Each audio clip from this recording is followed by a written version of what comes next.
Donald Trump is making some very wise moves. He is asking for Larry Kudlow and Stephen Moore to help him with his tax plan. These are establishment, conservative, they're low-tax people and highly regarded. But more than that, Mr. Trump is meeting with House Speaker Paul Ryan. And my prognostication on that one is that they're going to make nice. There is no way they're going to want a split going into this general election. So when they come out of that, they're going to be all smiles, and they're going to say we're together and all's well, and a few differences on immigration. We've worked over those, and it's going to be just great. Well, Trump's meeting with Ryan comes as congressional Republicans are showing their support for their presidential nominee. George Thomas has the story. House Republicans are urging the Speaker to unite and get behind their party's presumptive nominee. But Ryan, who was reluctant to support Trump, says he wants to make sure it's done right. Look, I said this the other day. To pretend we're unified as a party after coming through a very bruising primary, which just ended like a week ago, to pretend we're unified without actually unifying, then we go into the fall at half strength. The meeting comes in the backdrop of ongoing questions over Trump's refusal to release his tax returns. On Sunday, he said this. You don't learn much from tax returns, but I would love to give the tax returns. Now Trump says he won't release them until after an IRS audit is done, which may not be till after the election.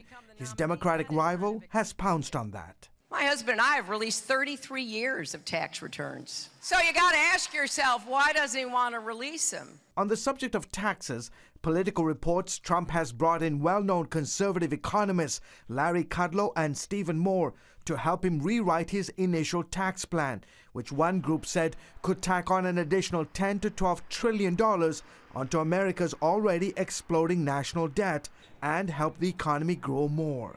The thing I'm going to do is make sure the middle class gets good tax breaks, because they have been absolutely shunned. The other thing, I'm going to fight very hard for business. And Trump is considering tapping former New York Mayor Rudy Giuliani to head a commission on radical Islam. Trump told Fox News he may set up the commission to study his immigration policies, including calls for a temporary ban on Muslims coming to America. More than a week after officially becoming his party's presumptive nominee, many in the GOP are still split over Trump's conservative credentials. And although many have questioned whether he can actually beat Hillary Clinton in November, a new poll has some good news for Trump. Reuters has him in a dead heat with Clinton at 41%, Trump at 40%, and 19% undecided. George Thomas, CBN News. Thanks, George. The truth is that Bernie Sanders beats Trump in the head-to-heads much more than Hillary. Hillary and he are tied together, and Sanders hasn't had the brunt of any really serious advertising. But Trump, for example, has got Chris Christie handling his transition team.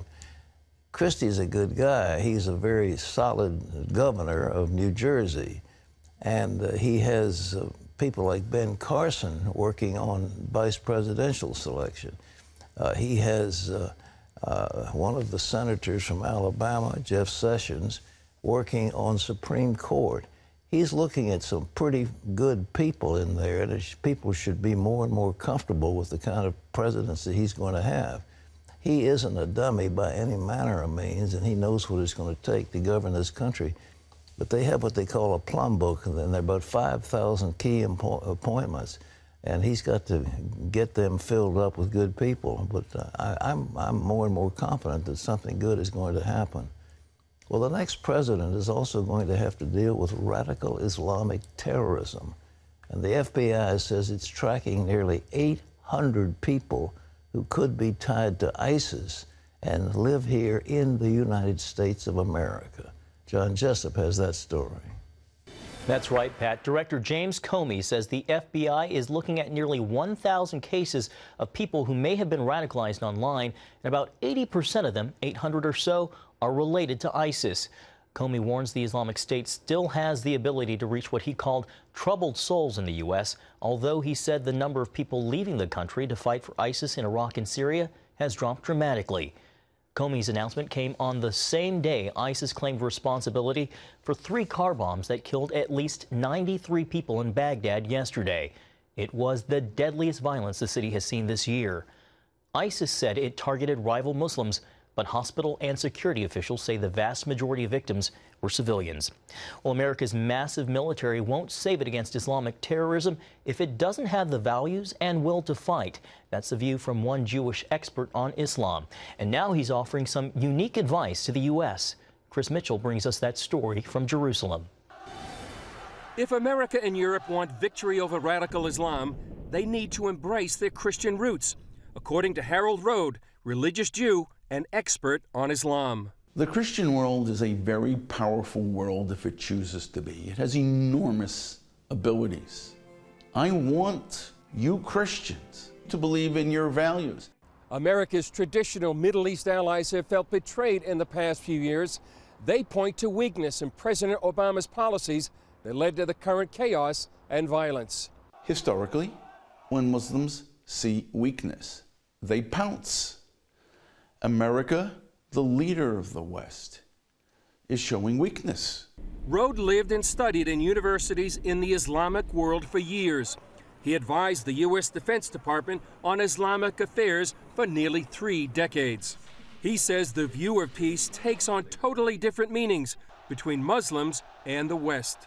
Peace in the West is let bygones be bygones. Let's say you and I had terrible problems in the past. We sit down, you give a little, I give a little, we shake hands.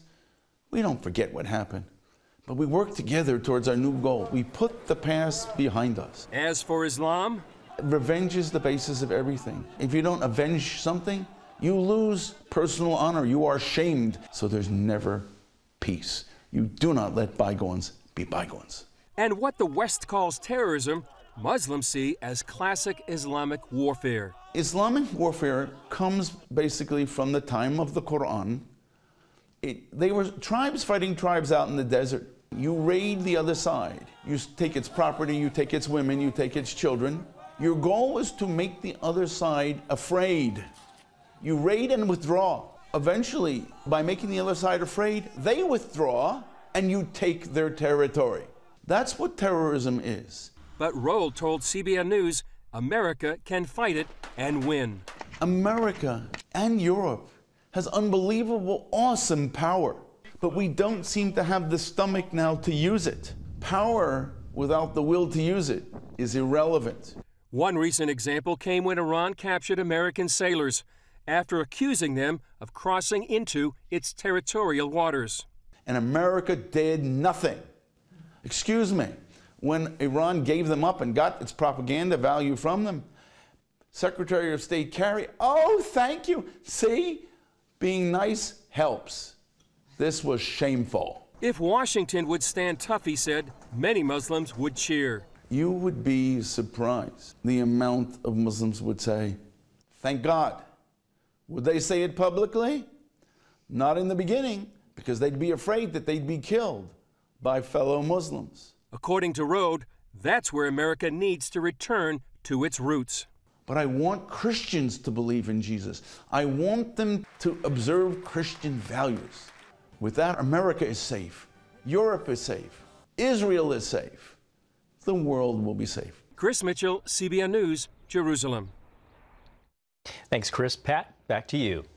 Brilliant statement. Ladies and gentlemen, listen to what he said. He's a Jewish man, but he knows what he's talking about.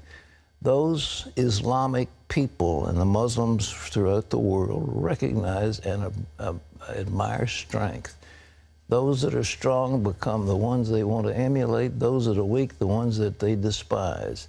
And when somebody like Obama shows continuous weakness, continuing disregard of the fundamental values that made our nation great, then those people despise him and despise us. And those who are tough and strong are the ones they admire. That's just they're in their DNA. And it was a wonderful statement. He said, but Christians, hold to your values. Be strong. John? Pat, speaking of biblical values, once again, scientists are proving that practices in the Bible good for our spiritual health are also good for our physical health. Things like forgiveness, rest, and letting go of worry. Now, as Lori Johnson explains, we can add another practice to the list. It appears fasting dramatically strengthens our immune system. Researchers at the University of Southern California studied both people and animals who went without food for 2 to 4 days at a time for 6 months. The fasting triggered their bodies to get rid of old, inefficient cells and regenerate new, healthy ones. This means fasting could be a key to aging well, because as we get older, our immune system weakens, making us more vulnerable to disease. Fasting could prove especially beneficial to people going through chemotherapy or who suffer from autoimmune disorders. Fasting causes the body's stem cells to renew themselves and holds back a hormone linked to cancer growth. Fasting is now gaining acceptance in popular culture. Folks are trying what's known as intermittent fasting for weight loss as well as other health benefits. One plan involves going without food for 18 hours or more every day, therefore only eating during a 4 to 6 hour window. Another, called the 5-2 diet, involves eating normally for 5 days a week, but eating only 500 calories or less on the other 2. So while many Americans still eat all day, every day, more scientists are increasingly touting the health benefits of fasting on a regular basis. Lori Johnson, CBN News. The health benefits of fasting. Pat, back to you. They used to fast in the Bible. Fasting is something that, I afflicted my soul with fasting, is what the Bible says.